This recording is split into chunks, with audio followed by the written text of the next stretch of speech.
The Hard Count is presented by BetMGM. As y'all know by now, we've teamed up with BetMGM this college football season.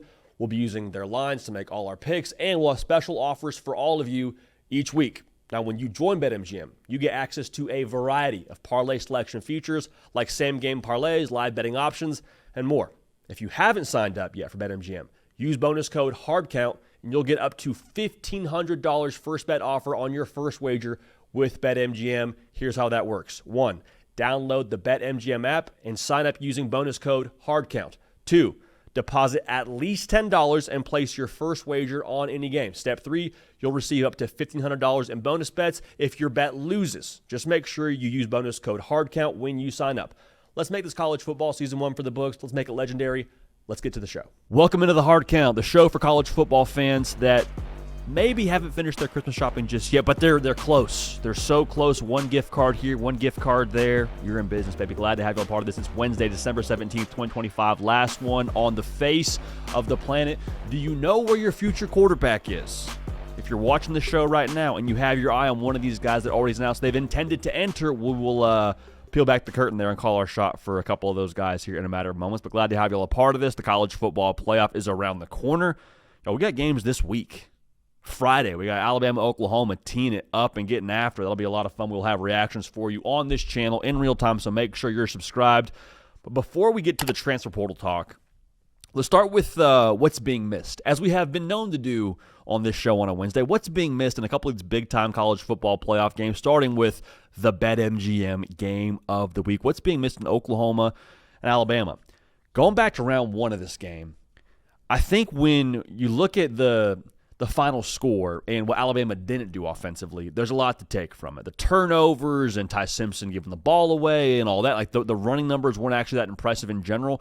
But I think what's getting overlooked and what's being missed is even though Alabama's rushing numbers weren't awesome, Daniel Hill, very quietly, like a church mouse, averaged 4 yards a carry, Cato. 4 yards a carry for Daniel Hill. Now, we'll see how healthy they are. I'm not forecasting this. I'm just saying, if Alabama has that kind of production from Daniel Hill again, and they feed him the ball a little bit more, they're able to live in a situation where they can commit to the run game a little bit more accessibly. That's like Shaquille O'Neal shooting free throws, man. Like, it's unstoppable at that point. Because then the play-action game is open with Ty Simpson downfield. You free up Jermaine Bernard. You free up Ryan Williams to get him out of the witness protection program. Also, you cool out the Oklahoma defense where they can't pin their ears back and get after you. 4 sacks the first time these teams played. If you're running the football at a somewhat effective level like Daniel Hill did, maybe, just maybe, you change that stat a bit for Alabama.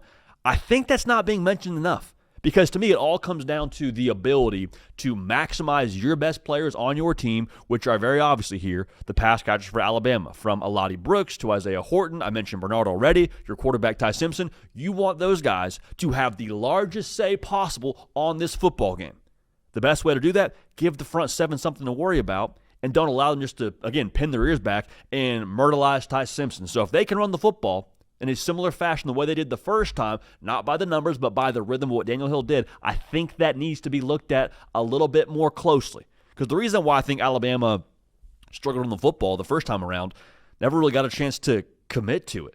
Like, it felt like Alabama was consistently living behind the sticks, and they were pressing, and they threw the football 42 times, which isn't all that uncharacteristic of a Kalen DeBoer offense, but the lack of balance with 42 passes to 33 rushes, I think if you can get that number a little bit closer to 50-50, Bama with that 4 yards of carry number from Daniel Hill, once again, could be a little bit intriguing. All right, so keep a pulse on that. That's what's not being talked about nearly enough. Now, what's not being talked about enough on Oklahoma's side is John Mateer. Not just John Mateer throwing the football. That's what's being talked about, I think, ad nauseum. Hey, he's getting more healthy. Hey, that thumb is getting better and better. Hey, maybe he can push the football downfield a little bit more effectively and things like that. That's all fair to say. It's John freaking Mateer. He's the, I think, the tone setter for that offense. Not novel to say that. But I think what's being missed is John Mateer with this 3 weeks to get healthy.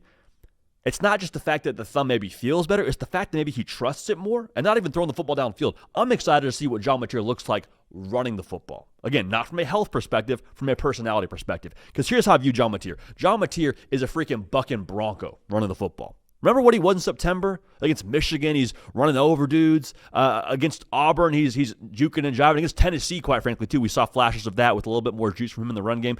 We see John Mateer at his best when he is throwing caution to the wind, playing with no regard for human life, much less his own, that's when he's at his best running the football. That's when the Oklahoma offense has another element to it when it comes to setting the tone, getting something going on the ground, giving the defense something to worry about within that front seven. Okay, now we go. We have something complementary to work with and some rhythm to establish as an offense. But the last few months outside of the Tennessee game, felt like there was a saddle on that Buck and Bronco, man. It didn't have the same juice. It didn't have the same charisma, the same, I'm going to go lower my shoulder on this safety and feel great doing it. You saw John Mateer get in the open field, get what he could, and get down. And, yo, it's not John Mateer. It's not the Johnny paycheck that we all came to know and love at SEC Media Days. That's not really his vibe. So I wonder now, the thing that's not being talked about, if John Mateer is back to his old ways, personality-wise, running the football. Okay, here we go, Oklahoma. Okay, here we go. Maybe that offense doesn't score 23. They get in their bag and score, dare I say, in the range of 30 or just below 30. At that point in time, your boy's back on the show on a Sunday morning eating crow and saying, hey, John Mateer is back in his bag, and I have no qualms about it, and that's why Oklahoma won the football game. Okay, so that's not being talked about nearly enough. Last thing that's not being talked about enough in the BetMGM game of the week here, y'all, special teams needs more love. Way more love. And like, I understand now, like, for me personally, I have a slight bias towards the teams. Okay, your boy ran down on kickoff and unofficially now by my account led the Ivy League in tackles my senior year on special teams. Neither here nor there, all right, again, unofficially. The first time these teams played, man, it was a 2-point game. Oklahoma's special teams accounted for 11 points. Not just Tate Sandell swinging that beautiful left leg in those tight shorts. 3 punts inside the 20 for Oklahoma. 42-yard punt return from Satania that set up one of those field goals. Like, special teams, however you slice it, that was the difference for Oklahoma the first time around. And the spread right now is bounced everywhere from Oklahoma -2. Time of us taping this, Alabama is favored by a point. It's been all over the place, but it's lived in that, like, less than 3 points range. If it's going to be that close, according to Vegas, what does it come down to? Special teams. Look at the first meeting for Alabama. 0 for 1 on field goals, no punts inside the 20, and a fumble from Ryan Williams on a punt return. That was the game, y'all. Now, obviously, Ty Simpson can't turn the football over, and you got to have a little bit more of an output on the ground and more rhythm and all those things. But, like, dude, the special teams in this game made the difference. I wouldn't be shocked if it made the difference again. I wouldn't be shocked if we're looking at this thing and saying, yep, Oklahoma's got Tate Sandell. Great effort from Bama, but guess what? Tate Sandell just was, again, 3 for 3, hit a 50-yarder, and that was the difference for Oklahoma at the crib. I don't know. We'll see what happens there, but I think special teams needs more discussion in this game. It's not that exciting. It's not provocative. It doesn't get the people going, but you know what? A third of the game, and gosh dang it, we're talking about it on this show. We don't care who else is doing that. So that's kind of what's being missed there in the rematch for Oklahoma and Alabama in Norman. Now, what's being missed in Texas A&M and Miami is another discussion. I think when you look at A&M's offense and the style in which they play, the way it matches up schematically and personality-wise with what Miami does, especially on the back end, I think it is very ripe for the picking for that A&M offense, man. Like, the comparison to me here is kind of like bullfighting. Miami gets downhill. We've said it many times. Those safeties, they trigger, man. They want to knock your block off. They want to blow it up at the line of scrimmage. They want to get in there and tackle. And that's great to have contact courage. A lot of DBs, Kaiden Smith, produced their hard count. 2-time All-Sun Belt safety for App State. I'm just saying, he's the last of a dying breed, man. Safeties that want to tackle. Miami has got a couple of Kaiden Smiths on the back end, all right? And good from Coach Cristobal for going out and finding those guys. But the point I'm trying to make is, as aggressive as you want to be on the back end now, get your hand caught in the cookie jar, little toro, little ole, shot over the top to Concepcion, shot across the middle to Craver. If Marcel Reed can see it in real time, and they get to take advantage of the RPO game, the play-action game, it could get into what the fudge mode here very, very quickly for all of us watching. Wait, hang on. Isn't Miami supposed to be like right about even with A&M if this game was played at a neutral site? I know Vegas got it 3.5 points favoring A&M, but gosh dang it, A&M's up by 17 right now in the second quarter. How did we get here?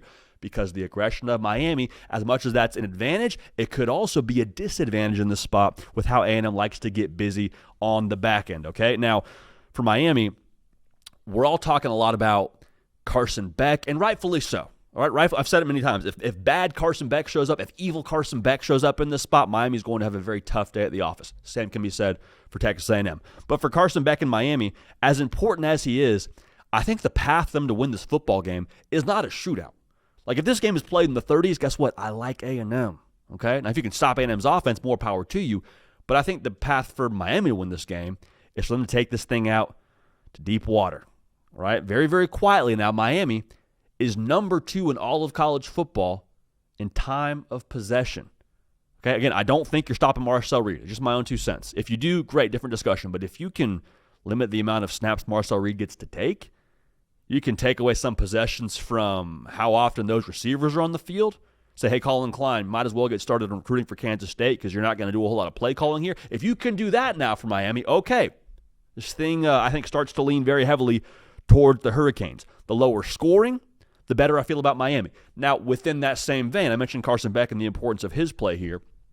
The lower scoring this game is, and the longer Miami's possessions stretch out, the more important it is for Carson Beck to face his dragon, which is decision-making. Okay, so if Carson Beck's turning it over a couple times here, bad for business, this thing gets out of hand in a hurry, Kyle Fields rocking, you got the war him afterwards, it could get very sticky very quickly. But again, if Carson Beck is who we believe he is now post-SMU, again, kind of made up for those practices he missed in the fall and the spring, and now he's kind of comfortable in the system. If that's the world we're living in here, okay, Miami, you can make this thing ugly, can make it look more like a Big Ten game than an ACC-SEC game, and that, again, I think would favor the Canes from a personnel perspective and also from a personality perspective. Mario Cristobal, you can't change where you're from. He's from the offensive line, baby.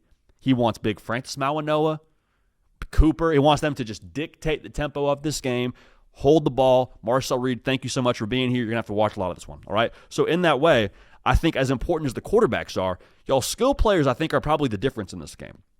We mentioned Malachi Toney, Baby Jesus, one of the most hilarious nicknames in college football, not a nickname that we gave him. Okay, that it is Christmas time, so we think it's right in line with the season here, so good for Malachi Toney. But he's going to be crucial here, not even just for the home run capability that he has and the ability for Miami to score points.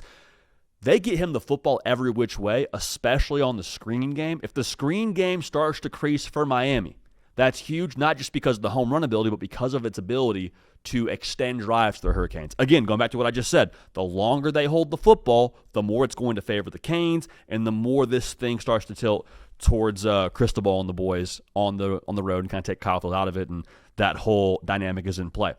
Now, on the other side for A&M, I mentioned Craver and Concepcion, as you have to do every single time we talk about the Aggies.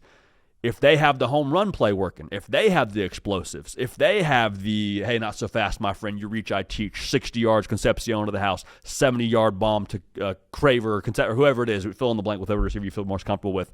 If they can do that and apply pressure to Miami to where they have to throw the football, and Cassius Howell gets to go hunt the quarterback, then in that way, things start to, again, get into what the heck is going on mode, and A&M is rolling at home. So I understand we have to talk about quarterbacks. That has to be said in both sides of this thing. I'm not discounting that, but what's being missed, Miami could make this thing ugly. It would favor them. And A&M, their personalities and offense, I think is right in line with what Miami may not be equipped to stop on the back end. So that's what's being missed in that game. But regardless, man, I cannot wait for these playoff games. It's going to be so fun. Kyle Field's going to be electric. We mentioned the game in Norman's going to be absolutely unhinged. But again, we'll be watching both of them, and we will have reactions for you afterwards on this channel. So make sure you are subscribed. Now, another reason to be locked in here is the transfer portal. It shows no mercy. Okay, it takes every now and then it'll throw you a bone. And if you were tuned into the socials yesterday, or even the On3 YouTube channel, quite frankly, you had a bevy of notable quarterback names announcing their intentions to enter the transfer portal. Now, it should be noted, they cannot officially enter for the majority of these guys until January 2nd. So the way that I'm looking at this thing, January 2nd is going to roll around. All these names will officially enter. And then I think probably within the next couple of days, like January 3rd, 4th, and 5th, you'll get a bunch of just notifications from Pete Nakos and the On3 team of, boom, so-and-so is committed to blank. So-and-so is committed to blank. Like, it'll be very, very quick when it comes to these guys going off the board. So with that being said, with the transfer portal quarterback market slowly but surely starting to take some shape, figured now be appropriate for us to shoot our shot and make some predictions for where these transfer portal quarterbacks could end up. So again, make sure you're subscribed right here to stay in the know for all things portal, college football playoff, all that, and a bag of chips. So make sure you're locked in. Quick note, this is as much a prediction as it is a matchmaker segment. Some of these guys are just now popping up as their intentions to enter, so we're still gathering intel. But I want to start with who will be the belle of the ball with the transfer portal quarterback market, and that is Sam Leavitt from Arizona State. Sam Leavitt from Arizona State, I am predicting will end up at LSU. The reason why, it just makes too much sense. It makes too much sense. If you want to go be a lawyer in the real world, you go to Harvard Law, right? If you want to go be an NFL quarterback and you're transferring somewhere, you want to be in the best position to set yourself up for success at the next level, you transfer and go play for Lane Kiffin. Look at his resume. I mean, Jackson Dart made him a first-round pick. Trinidad Chambliss was a D2 quarterback, which was widely. I mean, that's been the new Ryan Williams of 17. That fact of Trinidad Chambliss being a D2 quarterback, been beat into our skull. He was a D2 quarterback and is going to be starting a college football playoff game this upcoming weekend. So, the dude's track record with developing and elevating portal quarterbacks speaks for itself. And in the same breath, now Sam Leavitt, you were at ASU a year ago. I don't think you leave your situation at Arizona State unless you want to go prove yourself in a Power 2 conference in the SEC or the Big Ten. No knock on Arizona State, but I think Sam Leavitt and his aspirations to go be a NFL quarterback and drafted as high as possible, you want the best filter on your college tape for NFL scouts to look at.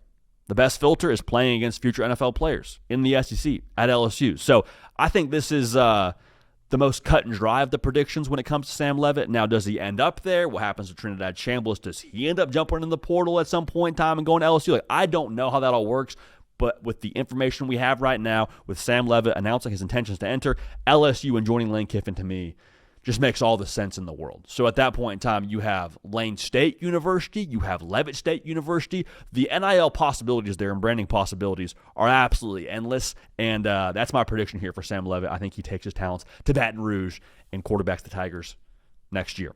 Now, Brennan Sorsby lit it up at Cincinnati this past year. Quietly, one of the most, I think, interesting stories in the Big 12.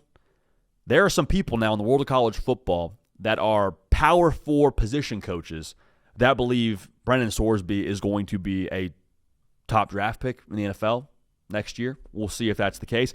I'm going to go ahead and call my shot here. I think Texas Tech is the landing spot for Brennan Sorsby.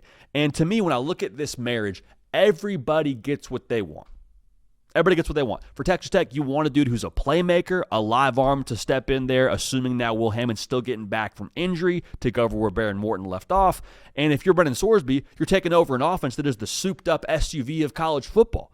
You got a bunch of running backs, that line of scrimmage, as long as Cody Campbell and James Blanchard, the GM and respectfully super booster for Texas Tech, is taking care of things, you're going to have an elite roster, elite defense, elite line of scrimmage, and the weapons are all over the place. Like, if I'm Brennan Sorsby, I'm seeing what Baron Morton and Will Hammond both did at different points in time, and I am salivating to go play in that Mac Leftwich offense. Now, here's why the tie to Texas Tech, to me, makes the most sense for Brennan Sorsby. The football perspective checks all the boxes, right? When you do some more digging on Brennan Sorsby, you'll find actually that there's a couple of common denominators between him and Texas Tech. Brennan Sorsby's offensive line coach when he was in high school is none other than Mac Leftwich's father, Spencer Leftwich. Mac Leftwich, now, if you remember, offensive coordinator for Texas Tech, so there's some familiarity there. There is some rumblings now that a significant other of Brennan Sorsby may or may not be committed to Texas Tech. Again, I'm not one to dive too deeply into the whole conspiracy theory, track the significant other and where they're going, but again, where there's smoke, there's fire. I think that's fair to at least put that into the pros list for A1 Brennan Sorsby. And also you think about what Brennan Sorsby wants to do, going back to the football side, when it comes to preparing himself to be an NFL draft pick as high as possible. You go put up big numbers in that Texas Tech offense, which it will very much so equip you to do. I think it makes all the sense in the world. So Brennan Sorsby, a guy who's from the state of Texas, goes back home, steps in for the Red Raiders, and maybe now gets them back to the college football playoff, and maybe they're back-to-back Big 12 champs. Remains to be seen. But Brennan Sorsby to Texas Tech, calling our shot there. Staying in the Lone Star State now when it comes to predictions, I think DJ Lagway takes his talents out to Waco, Texas, and goes and fills the uniform that his father once did and plays for the Baylor Bears. This, to me, this move would be all about revitalizing optics. Okay, think about Kyle McCord at Ohio State and what he did at Syracuse. Kyle McCord leaves Ohio State Sounds like it was, I don't want to say an ugly ending, but an unceremonious ending, to say the least, between him and the Buckeyes. Everyone's talking about Honda McCord and what he wasn't at Ohio State and how he was the problem, this, that, and the other. Goes to Syracuse, leads the country in passing. So you transfer, I would say, down a conference relative to what the Big Ten is and what the ACC is. I don't think I'm ruffling any feathers there, kind of just the fact of the matter. And goes and lights it up and, again, revitalizes optics about what he was as a recruit, being a 5-star guy, and everyone's talking about Kyle McCord differently in NFL circles. I think that's the same deal with DJ Lagway. The Florida thing probably left a sour taste in your mouth to some degree for DJ Lagway. There's a great story out by Chris Hummer of CBS talking about DJ Lagway's decision to essentially enter the transfer portal and the conversation I had with Jon Sumrall and how it just essentially seems like they got off on the wrong foot, which neither here nor there. But you go back to a place that's somewhat familiar to you. Waco's not all that far from where DJ Lagway is from in the state of Texas. And go play in an offense where they're going to let you freaking let it rip, DJ. Baylor last year threw the ball 57% of the time. If you want to prove to people that you are what people believed you were out of high school, this 5-star guy, dual threat guy who can do all these great things on the football field, you go play in the most quarterback-friendly offense possible in the Big 12, which I quite frankly believe is pretty, I don't want to say up in the air, but a pretty winnable conference to some degree, assuming Texas Tech doesn't look the way they looked this past season. I would love that for Lagway. Again, the ties where his dad went to Baylor makes all the sense in the world to me. There was buzz around the Waco bubble now, whether it was real or not, that DJ Lagway had Baylor very much so in his recruitment in a real way at a different point in time. Now, obviously, it didn't end up being the case with him going to Florida, but I think there's something to be said for growing up a Baylor fan, as it sounds like Lagway was, and now the opportunity to go back and revisit his recruitment, and maybe the heart wants what it wants. He ends up being a Baylor Bear. So that'd be my prediction. DJ Lagway takes his talents to Waco, and maybe, just maybe, saves not just Billy Napier's job in 1 year, but saves Dave Aranda's job. We'll see what happens there. Dylan Raiola is a tricky one to unpack here because I'm not 100% sure what his market is going to be. I don't think it's going to be he's top of the board for a lot of these Power 2 SEC and Big Ten schools, just my take on this thing. I think he ends up at Arizona State. Now, if he wants to go the Power 2 level, I think that could eventually end up being available to him, but I think it'll be a thing where he has to sort of wait and sees where Levitt goes, where does Sorsby go, heck, where does Lagway go. I think he probably has to let the dust settle and then see what his demand is at some of these other bigger schools. However, if he just wants to go somewhere and play right away and be in a somewhat familiar surrounding, played his high school football for several years in Arizona, Kenny Dillingham's got a pretty solid track record when it comes to his own, quarterback development acumen with what he did with Bo Nix at Oregon. I think Dylan Raiola going to Arizona State makes a lot of sense, man. Makes a lot of sense. Also talk about Sam Levitt, when he was at ASU. I think Kenny Dillingham, should he end up staying as the head coach there in Tempe and doesn't take the Michigan job, that would be something that makes a lot of sense to me for Raiola. Now, I have to say this, too. I said it in our reaction to him hitting the portal from Nebraska. I would love so much for Dylan Raiola to take the Dante Moore path and go somewhere and sit for a season. One, I think Dylan Raiola, what you saw from him the first couple of years, it was good. Is it make that guy our starting quarterback tomorrow good at any given Power 2 school in America between the SC and the Big Ten? Probably not, right?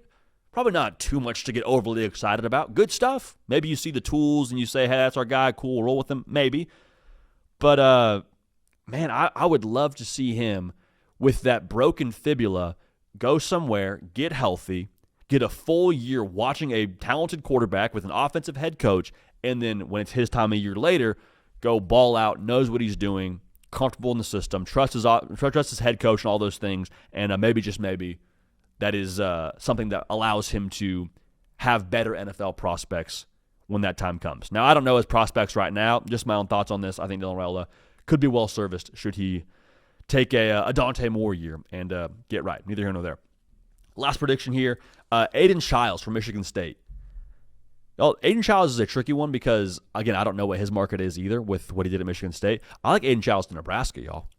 I do. Now, hand up, I am higher on Aiden Childs than I think the average college football consumer is. Because you see the stuff he did at Michigan State, it wasn't electrifying numbers. It wasn't. But what I see with him, I see live arm. I see some real athleticism. I see a 6'3", 225 frame that maybe could make something happen off script. When I look at Nebraska and what they were a year ago, if TJ Lateef is your guy, awesome. Let's go ball. But I think Aiden Childs and what he can do when the play breaks down, have a little bit more of that, and maybe not the same arm as Dylan Raiola, but I don't think you're sacrificing all that much. If you have someone who can just make more happen in the context of any given play when it's not drawn up perfectly or when it doesn't go as you drew it up, I think that could be a massive differentiating factor for Nebraska here going forward. Now, I'm not calling my shot they go win 9 games or 10. I'm not doing that right now, so don't hear me incorrectly. But I would love what his skill set will bring to that offense, and I would love the idea of Aiden Childs with an offensive coordinator, Dana Holgerson, who I think could help elevate him. So if for nothing else, throw him in the room. Him and TJ Lateef battle it out during the spring and fall and see who wins the job. But Aiden Childs to Nebraska, if you don't want to transfer to a conference outside the Big Ten or the SEC, I think that would make a lot of sense. So we'll keep a pulse on this and to keep an eye on these predictions. This is just 1.0. It's 1.0 on our transfer portal quarterback predictions, but we will obviously make sure we keep a watchful eye on where those guys end up. Kato, the carousel when it comes to the transfer portal quarterback market continuing to churn. Any takes there across the board when it comes to those potential destinations for any of those cats? Yeah, a couple, JD. Awesome 1.0 of your predictions. Would love if a lot of these came true for the players and the teams. I think it's a and win. For us. Oh, of course for us. Sure. It's a win-win-win there in that regard. We saw the first quarterback trade last year in the portal with Nico and Joey with UCLA and Tennessee. Would be curious if that happened because it's funny seeing some of the names you have replacing some guys that are leaving. So the dominoes there, I think every year are going to be interesting.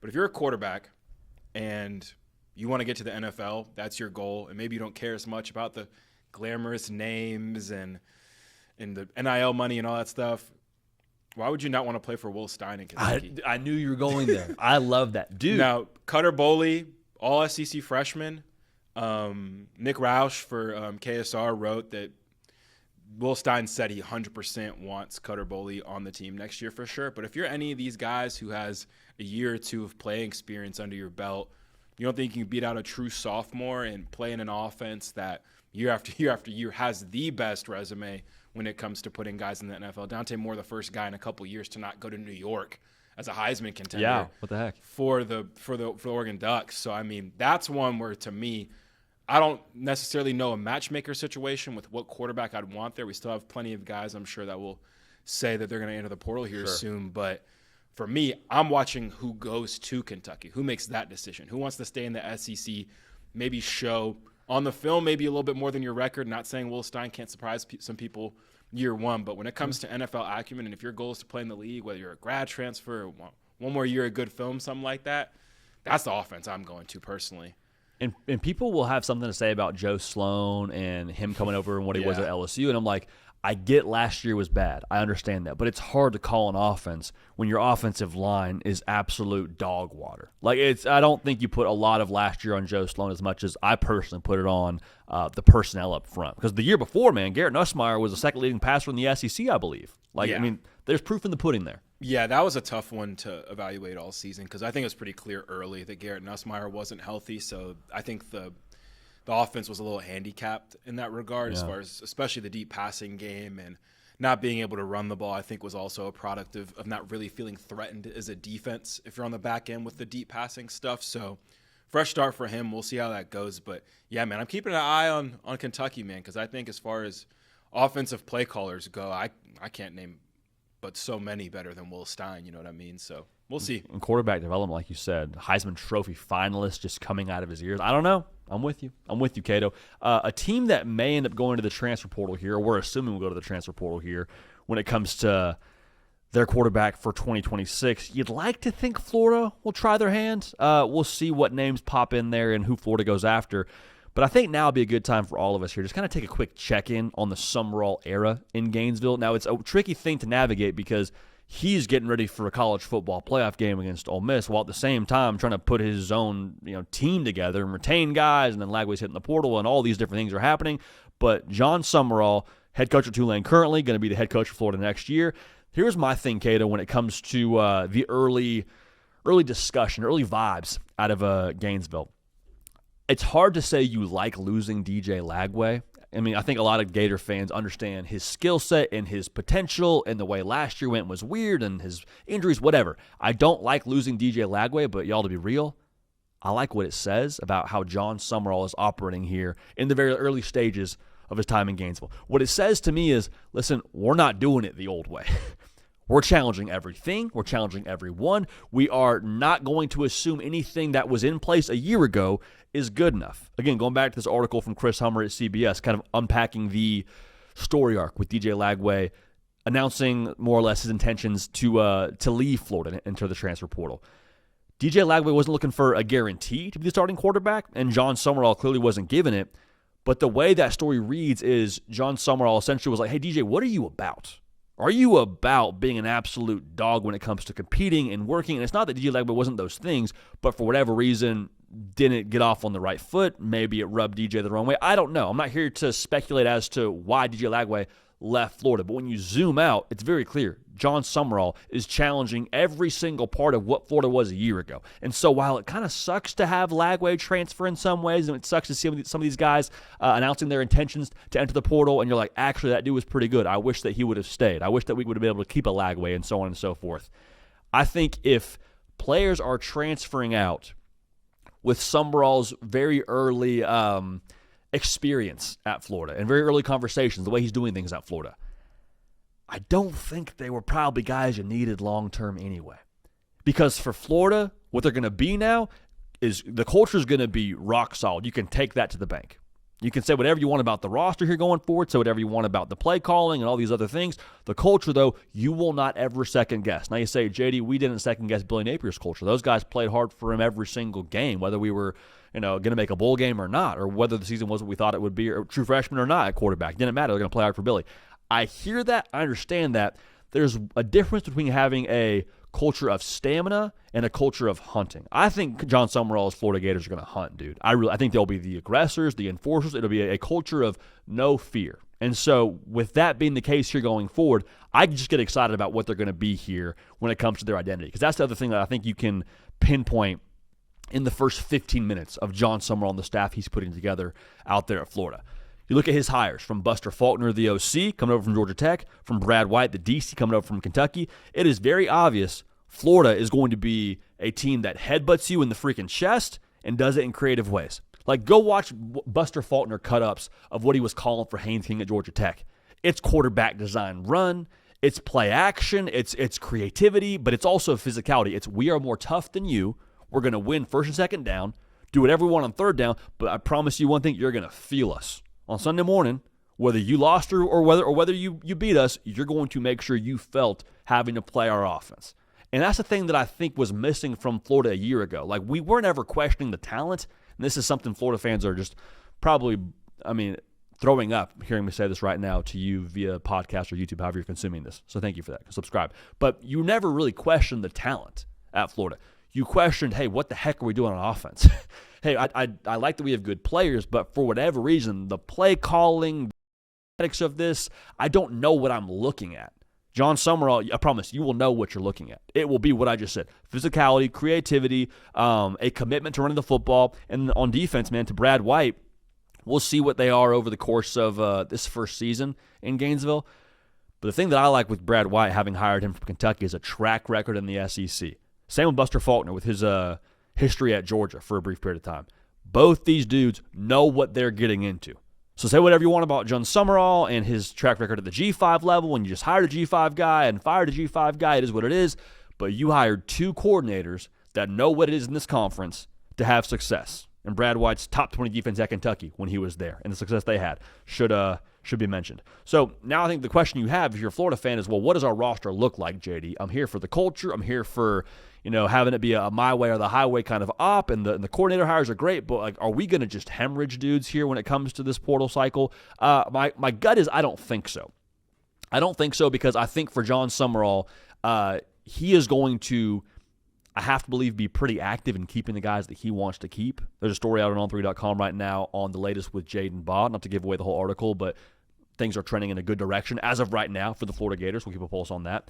But I think Jon Sumrall, one, is going to do a pretty good job of retaining the guys he wants to retain. Two, think about this. Jon Sumrall coaching in the college football playoff. There is going to be a lot of people that haven't watched Tulane football at any point in their lifetime that will, for the first time ever, watch Jon Sumrall at a press conference, watch him on the sideline coaching a team, and have this feeling in their gut of, hey, I want to play for that guy. Hey, I want to be a part of that dude. That dude losing his mind, that dude celebrating with his players on the sideline, keeping it competitive against Ole Miss. I want to be on that dude's team.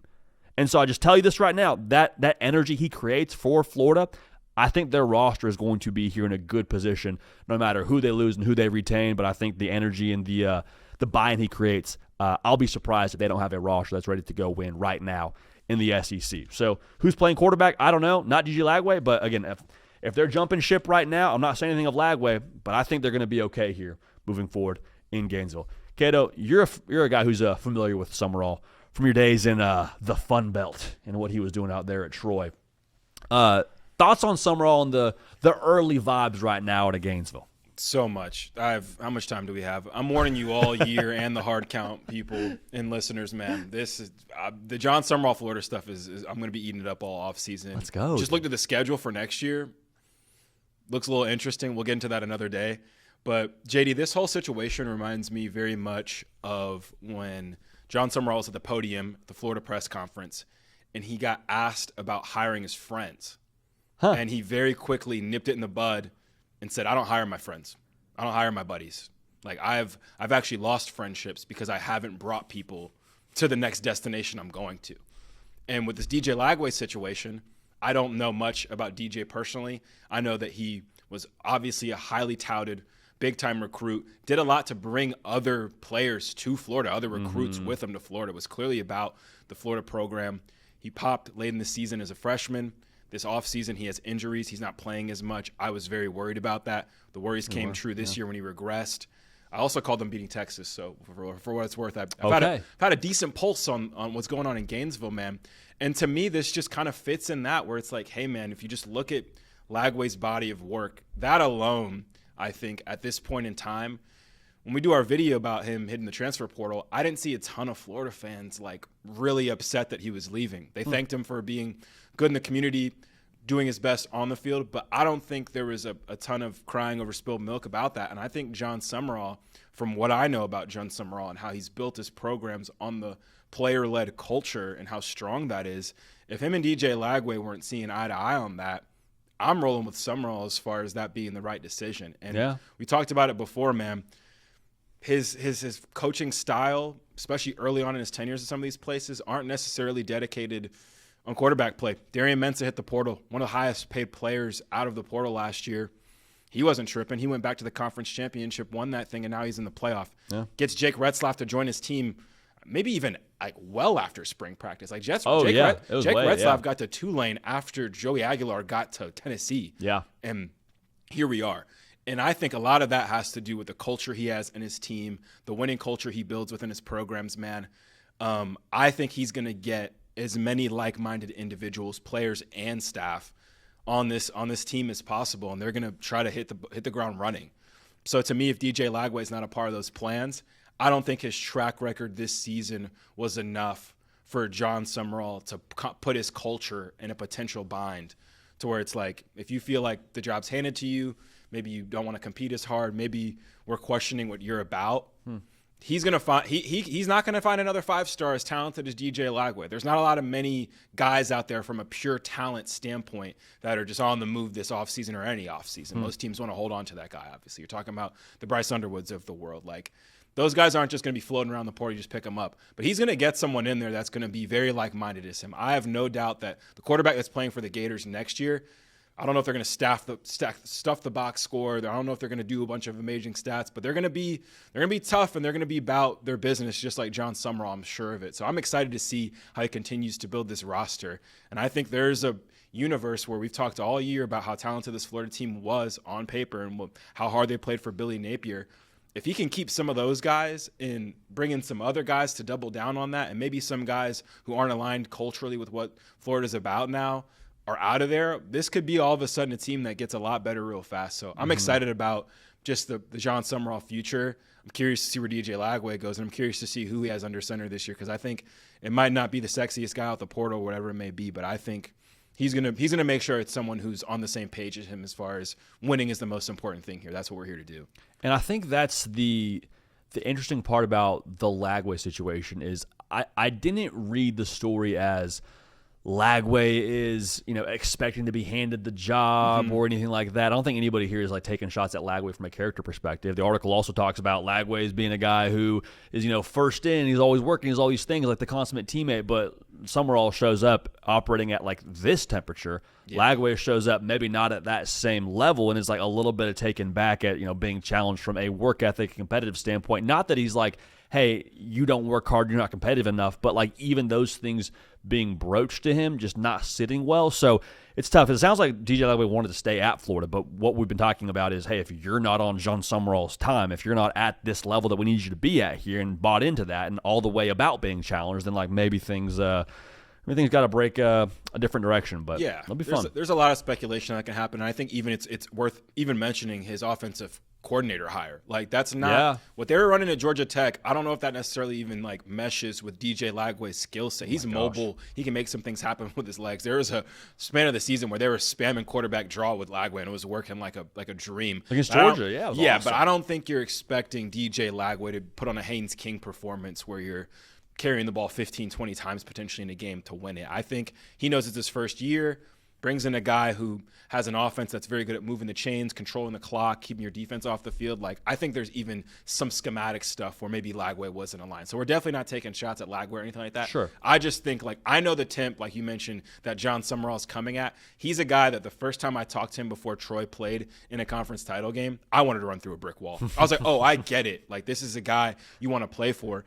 And if DJ's not that guy and there's a disconnect there and he's not all the way bought in, then yeah, I could see them mutually going their separate ways. So again, that same Sun Belt championship, Kamani Vidal, you probably see him running around for the Chargers these days at running back.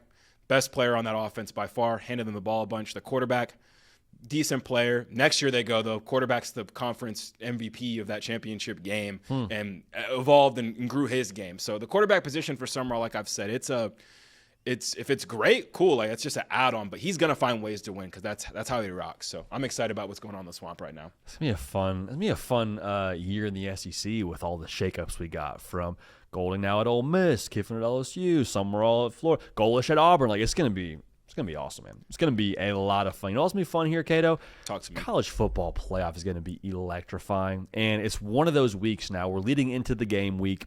We had last week, which was not an off week by any stretch for college football, but we have, this good runway into the college football playoff and the games that we have. And you and I got to talking about potential hypotheticals that we could see play out over the course of this 12-team tournament. There's some fun ones, man. For those watching, one, subscribe. But two, Cato and I have not talked about these hypotheticals. So we're hearing each other's hypothetical situations or matchups or happenings here for this playoff for the first time in real time on the air. So these are not scripted. We have not talked about these. Cato, I want to just give you the floor here to wax poetic and give us your most fun playoff hypothetical that you think is on the table here. It's all on the table, spoiler alert, that you are watching and maybe rooting for happening here when things get rolling on Friday and beyond. I asked you wanted to give me the first pick before the show. I said, are you sure? And you said yes. So I appreciate you because, I have a big board here. I could go round for round for round. I'm really excited about this exercise. The GM, baby. To me, there's a blue chip prospect here as far as playoff hypotheticals. And it's a simple one, JD. Miami versus Georgia is on the table. Carson Beck revenge game against the Bulldogs to go to the national championship. Come on. That would be awesome. Would be cinema. The storylines would write themselves. Give me every ESPN feature about it. Ask Carson about it a bunch. Ask Kirby about it a bunch during the week. The fan base is getting at each other. Beck memes. Gunnar Stockton. I think this would be the biggest storyline I think we could potentially see of the college football playoff. Other than we'll talk about some other stuff, I'm sure, as far as maybe who could win the national championship and those scenarios, that'd be really funny. But to me, man, Miami beats A&M, gets a nice upset win against Ohio State. Georgia beats whoever, Ole Miss and Tulane, whoever wins that one. And all of a sudden you have Carson Beck facing his old team for a trip to the national championship. Cinema. The stories write themselves, man. That'd be awesome. That'd be I'm so glad you said this because I had something in the same vein of Miami, but I didn't have the Miami, Georgia, Carson Beck. Gotta do it. And the fun part about this too, kid, I'm thinking about all the things that would be true if this happens. It means Carson Beck caught fire. It means the committee was absolutely right putting Miami in the college football playoff. It means that if Miami beat Ohio State, what's the spread if they're playing Georgia at a neutral site? They might be the new favorite at that point. Is Miami a point? Is it a pick 'em? Like, dude, the storylines would be incredible, too. And here's my gut. I can't prove this, but here's my gut, Cato.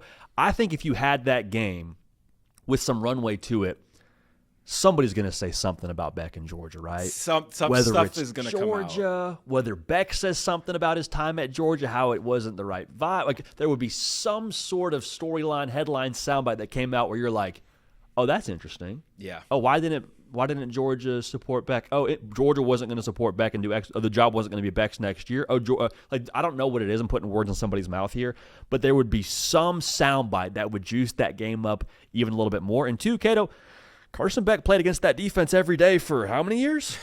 Like, I'm just saying. I mean, maybe I don't know if the spread's still favoring Georgia in that game like we just talked about, but Carson Beck, if Miami's beating Ohio State and they're playing Georgia for a ticket to the national title, and they got a home game in front of them if they go make the national title, like, dude, I love that. We'd have plenty of lead up here to where if the back and forth didn't happen between both teams, the media would just we'd be circulating it, man. Like we would be they'd be interviewing Carson Beck, forcing him to say stuff about how his guys dropped balls last year and this year they're not. Like there would be so much emotion there. And I think too, God, what was I gonna say? There's something too about this match. Oh, picture this, Carson Beck's on a heater, beats A&M, beats Ohio State, Miami, Georgia. Mario Cristobal's like, hey, we have one captain this game.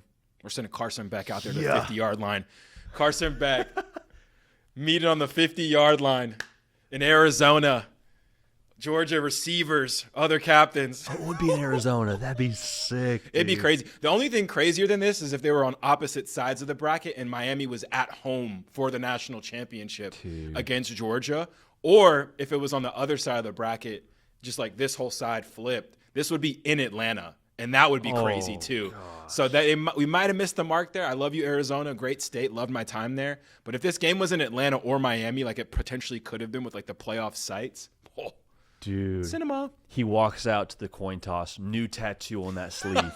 It's a bulldog on a leash. It's Sebastian and the Ibis holding the bulldog on a leash. It's Mario Cristobal holding that'd be awesome. And man. Cato, I'm just going down this rabbit hole with you. Like, think about the win that Notre Dame had over Georgia last year. You and I have talked about this many times off the air, but we kept talking about what it does to Notre Dame recruiting this and that, and the fact that they beat Georgia and the extra momentum that gives the brand. And it's one thing to say that in the month of January and to think that's true and then to kind of keep an eye on the rankings over the course of the summer, and then we get to signing day, Notre Dame is a top 3 class, 0 decommitments. I'm sure a lot of that has to do with the structure in-house and Marcus Freeman. I don't think it had nothing to do with the win over Georgia. If Miami gets that win over Georgia in this game, advance the national championship, maybe we see that same boost for the Hurricanes, who will always recruit well under Cristobal.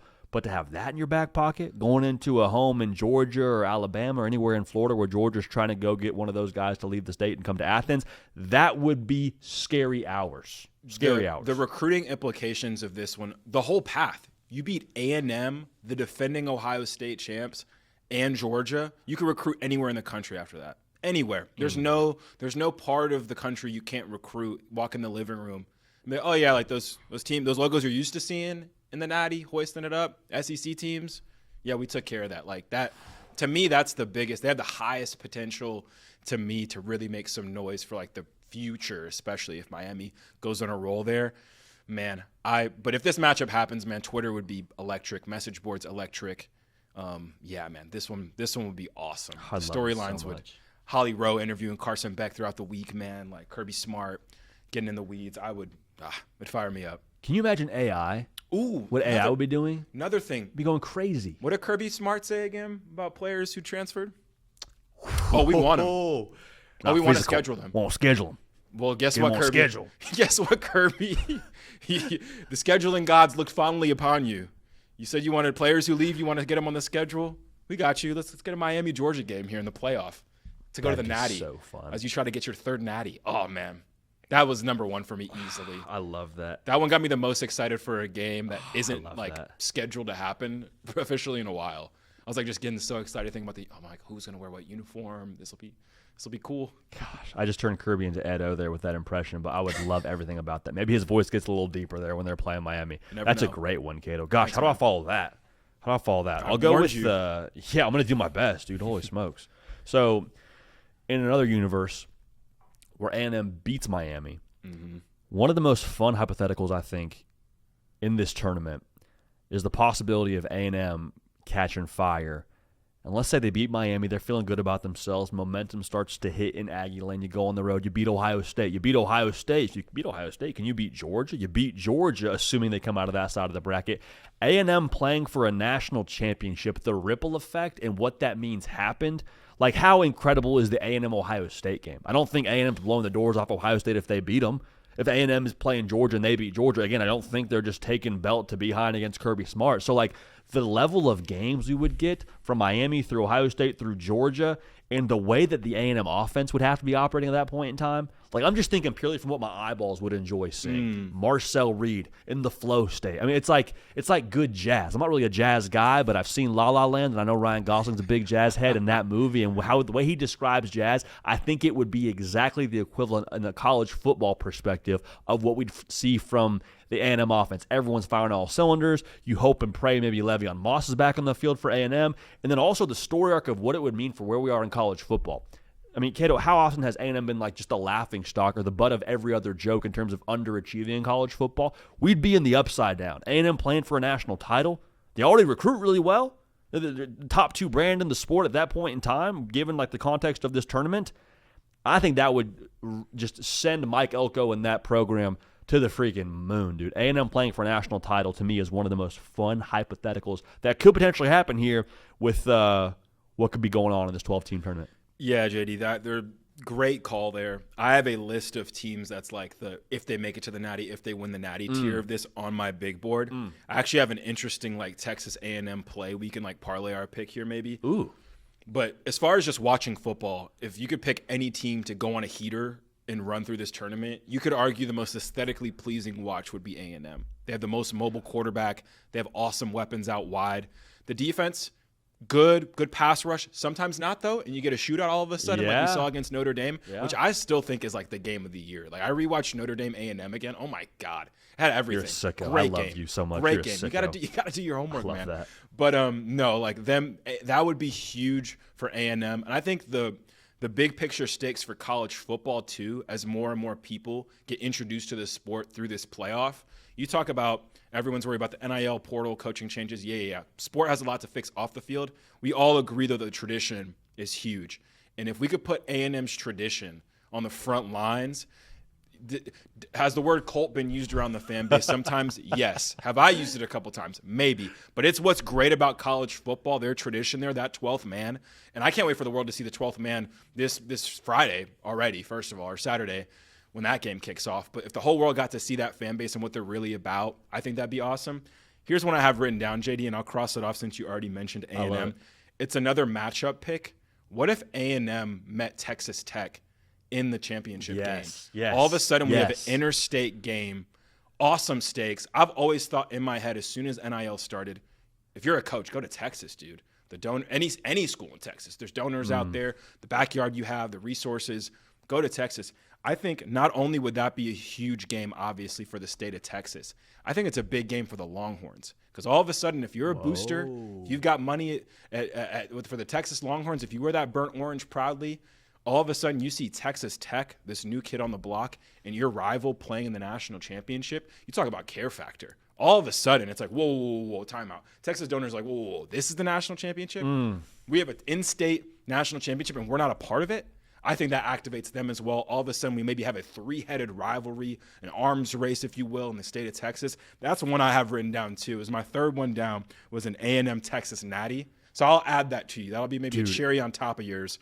That I think that would be cinema and would have ripple effect for the entire state of Texas college football, man. I think it'd be awesome. Dude, can you, like, just what you said, can you imagine the biggest, baddest Texas donor sitting back in his man cave in Austin with the fire going, cowboy hat on, big old steer behind him, arms crossed? We got to do something. I got to call McConaughey. We got to do something about it. We got to call Matthew. We got to fix this. This is not all right. We got to do something about this right now, dude. Can you imagine? I'm telling you, man. And, like, the pockets being activated in that state, holy smokes. Holy smokes, dude. That'd be so fun. Also, if they go play for a national title, A&M that is, are you not the man down in Miami? Like, you mid-season, pick the boys to go win the whole thing. Like, you might be in the front of that thing. You might be a yell leader, brother. We'll like see, that man. might be it. We'll see, man. That's how the bracket's nasty. Lord knows it's going to happen. But I'm here man, for state it. of Texas and the Natty would be cinema. Really quickly, if you want to be at that game in College Station this upcoming weekend, Miami, A&M. Kaiden and I just told you that game's going to be cinema. Whether Miami goes on a run and makes the national title game, A&M, both teams have the potential to do it now. But if you want to see them get their playoff run started, Game Time, best way to do that. Know the view from your seat before you buy using the Game Time app so you don't end up with a sucky. Nobody likes sucky tickets. Game Time makes sure you don't do that. Also, Game Time makes sure you don't get gotten overpay for tickets. Track ticket prices in real time. If you're thinking about going, you're in the parking lot, you're tailgating, Game Time allows you to see those ticket prices in real time and pull the trigger on what you want using the Game Time app. So again, take the guesswork out of buying tickets. Download the Game Time app. Create an account. Redeem code HARDCOUNT for $20 off your first purchase. Terms apply. Again, create an account, redeem code HARDCOUNT, HARDCOUNT for $20 off. Download the Game Time app today. Last minute tickets, lowest prices guaranteed. Kato, what's your next hypothetical, brother? You mentioned a couple heaters right now, so I'm juiced to hear what the next one you have is. Yeah, so I have one that's kind of similar to your A&M one, and I want to kind of divert from that. So maybe it'll be an honorable mention later. Okay. When I look at this bracket, JD, and I think about storylines and Twitter and college football fans and engagement, there is one team where if they won the national championship, it would be the funniest story in recent college football history, and that's Ole Miss. Like, if Ole Miss wins the national championship, the Lane Kiffin saga just reopens again. And the victory laps, I'm sure Ben Garrett would get some jabs in. Oh, my gosh. Like, it would be insane. Like, I honestly, I can't wrap my head around this one. This was my number one pick overall initially, but I was like, picking a team just to win the national championship is like a storyline, whatever. Like, would there be a storyline against Georgia? Like, yeah, like winning that game would be cool. Beating Ohio State would be cool. But like, if Pete Golding leads this team on a heater and Lane Kiffin has to watch it in the Bayou while recruiting, it's just insane. I think the dialogue around this and the college football calendar all reopens. The coaching carousel stuff all reopens. Lane's getting trolled. Like, I think Lane is the king troller, obviously. But if Ole Miss went on a run, all of a sudden I think the tables turn with the Twitter fingers pretty quickly, and that's just very interesting situation to say the least. I like this. I like this a lot. I have two thoughts. One is Ben Garrett immediately either like co-head coach of Ole Miss or like elected as some governing official of the state of Mississippi. That's my first thought. Second is the spin zone here, if you're an LSU fan, is like our head coach built that. Lane Kiffin. Chambliss from D2, our head coach found him, and he's now a national champ. Keywan Lacey from Mizzou wasn't doing anything at Missouri. We brought him here. Lane Kiffin's sitting there saying, just send me my ring, baby. Send me my ring. Bring it to Baton Rouge. I'll send you the address, and we'll go run this thing back here at BR in the boot, man. Commit to the boot. And I'd be so interested to see how much credit a one Lane Kiffin takes, because at some levels, Kato, you're like, well, he did kind of recruit that roster. He did use the portal to bring Chambliss in, and he did call the offense for the majority of, not the important part of the year, but he did kind of put that offense together to get them to the college football playoff. I think LSU fans may very quietly be like, all right, slow clap for Lane Kiffin, national champion, baby. I don't know, man. It'd be such an interesting case study for both fan bases, and the dialogue would just be so funny to track. But yeah, I mean, you'd like to think Lane Kiffin wants some guys from this Ole Miss team to join him at LSU, right? And if they go on a deep playoff run, that even more complicates that. So that's a whole nother element to it.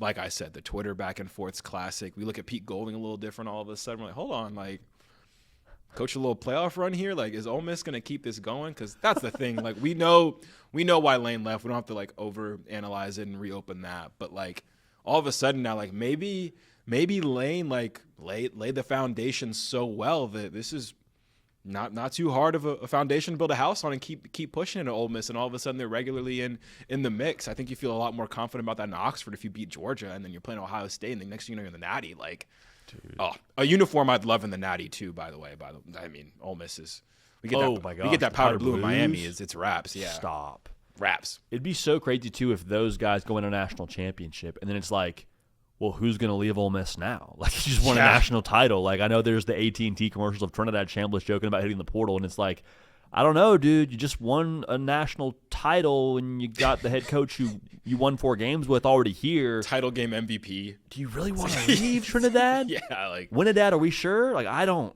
know about that, dude. I think that there is a potential where if they did go on a run and went to the Natty, I think the trolling online of Lane could reach a level that would literally retain players.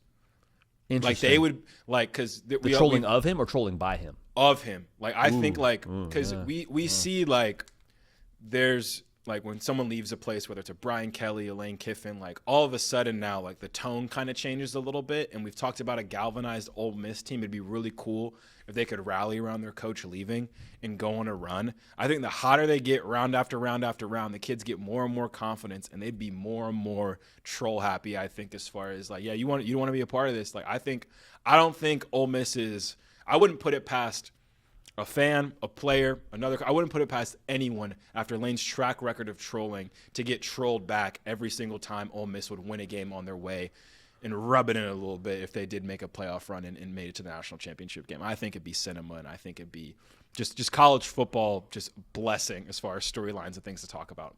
The path, too, to be able to beat Georgia and Ohio State. Anyone coming out of that side of the bracket, not Ohio State or Georgia, it's like that might just be the national champ. If you're going to beat both those teams, I digress. That's a great one, Cato. I got one here that's not so specific to a national championship berth. I tried to use some self-control. I was in the same vein as you of like, well, if this team was in that, it'd be awesome. If this team was in that, it'd be awesome. Dude, if Oklahoma just wins 2 games. Yes, dude. If they just win 2 games, not saying that they can't do more than that, but the ripple effect of those 2 wins, I think would be astronomical. Cato, I think people in Tuscaloosa are already a little bit on tilt when it comes to the way they finished the year, and I think people really like Kalen DeBoer. I don't think they're unhappy with him, but if you lose to Oklahoma for the 3rd time in a row, not good, and you get a loss after that SEC title loss to Georgia, and it's to the team that you feel like you should have beat already this season with the loss at home to Oklahoma, I think the storyline around DeBoer, not saying he's fired, I'm not saying anything irresponsible about DeBoer, I'm just saying the vibe in Tuscaloosa, in a word, bad. Very bad. Then they play Indiana. I've said this before. I wonder if Indiana's peaked. Maybe they haven't. Maybe I'm wrong. But if that Oklahoma defense is flying around and gets Fernando Mendoza in a blender, dude, here we go. Also, back to the optics of it, similar to the A&M angle, I would just love to see John Mateer back in that mode. Wouldn't you?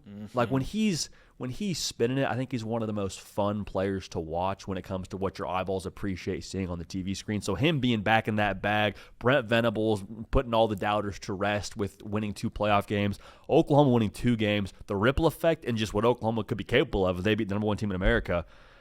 A lot to unpack there. A lot to unpack with that. So, one more thing I was going to say. I'm sorry I cut you off. The number 1 seed, 2 years in a row. Losing after a bye, I wonder how that changes the next iteration of the playoff. So, sorry, that's my piece on it before I cut you off. No worries. So, I actually had this one down too, but I was thinking more how you were thinking for A&M. I was like, what if Oklahoma just went on like a reverse 2019 LSU run and they just won game after game after game, just shutting teams out, putting up less than 20 points. Like, what if they just did it nasty? Like, what if they just made a nasty title run where it's just like, hey, John's thumb's still not good, but like y'all aren't going to score, so it doesn't matter, and we're going to do all the little things right. I just think it would be so funny and so good for football if it was just like, hey man, there's a lot of different ways you can go about this little playoff run. We're all new to this. Maybe defense wins championships a game because you have to play teams week after week after week, and if they just can't score, that might be your best weapon. So that'd be awesome. But it would be awesome too if John Mateer got back to his September self, like we mentioned. We love John on this show. He's joined us on the program several times. Would be awesome to watch him snap. But yeah, you're talking about ripple effects. This might be where the money's at as far as a ripple effect. Because I mean, you talk about an Oklahoma team in the SEC now, got off to a slow start to that SEC tenure, but now establishing themselves with another win over Alabama, a win over a 1 seed. And this is year one of them really rebuilding this thing. When you think about getting a new general manager in there in Jim Nagy, bringing John Mateer from the portal, some other pieces, trying to run this kind of like an NFL type operation, and year one seeing those kind of results, I think it activates this fan base a ton.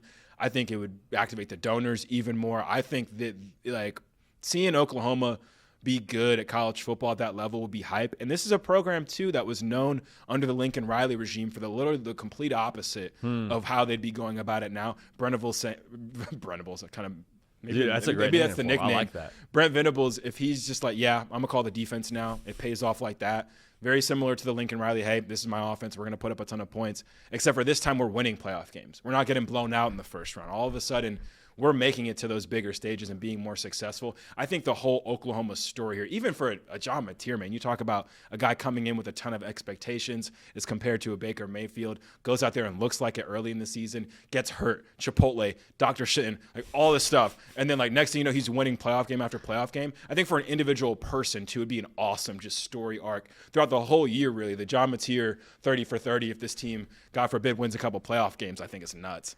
The chart of 7-on-7 signups across America starts trending downward, and people buying dumbbell racks and just being about that life when it comes to the defensive side of the football. It's just they're intersecting on their way. One's going way up, one's going way down. Dude, I think that'd be so fun to see Brent Venables talking his cash. Also, you can't give up calling the defense if you win 2 playoff games, right? Yeah. Like, you got to just be the guy there until – that's just your job now, man. Like, you're just the DC but also the head coach, right? Like, I love that, dude. That'd be so fun. I'd be all the way here for that, obviously, with it being one of my hypotheticals. Cato, anything you want to close us out with here when it comes to potential playoff hypotheticals we could see in this tourney? Yeah, not necessarily. I really touched on all of mine with like being able to add to yours as well. I have an Oregon-Indiana rematch would be cool. I don't think it'd be as cool as any of the other stuff we were saying. And then it's really just a list of the coolest teams to win a natty. Like Kirby getting a third's cool. Ryan Day going back-to-back's cool. Indiana just putting a cherry on top of the Cinderella season would be cool as well.